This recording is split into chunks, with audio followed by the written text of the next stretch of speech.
كل سنة وانتم طيبين، رمضان كريم. نتكلم النهارده على الأوعية الليمفاوية. احنا قلنا قبل كده دي الأوعية الدموية اللي هي دقيقة ومتناهية الصغر، اللي هي بتاخد ناتج بناء الخلايا وبتعمل له درين وبتعمل له فلتريشن، بتفلتره في الغدد الليمفاوية اللي بتتمركز بجوار الأوردة والشرايين، وبتعمل له فلتريشن يعني بتاخد منه الاجسام السيئه والصديد والخلايا الميته وناتج بناء الخلايا، تعمل له فلتريشن في الغدد الليمفاويه وترجعه سائل شفاف صافي اللي هو الليمف على الدوره الدمويه مره تانية. بعض الناس بيبقى عندها ضيق في الاوعيه الليمفاويه.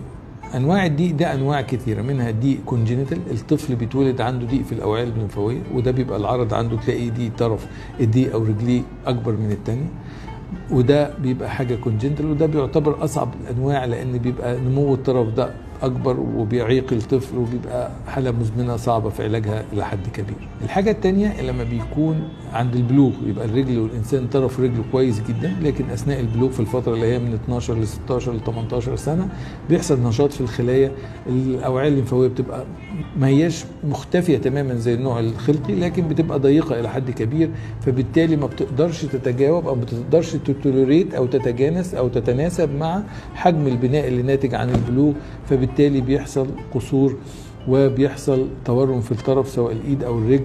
نشكركم وكل سنه وانتم طيبين، ونلقاكم في حلقه قادمه ان شاء الله.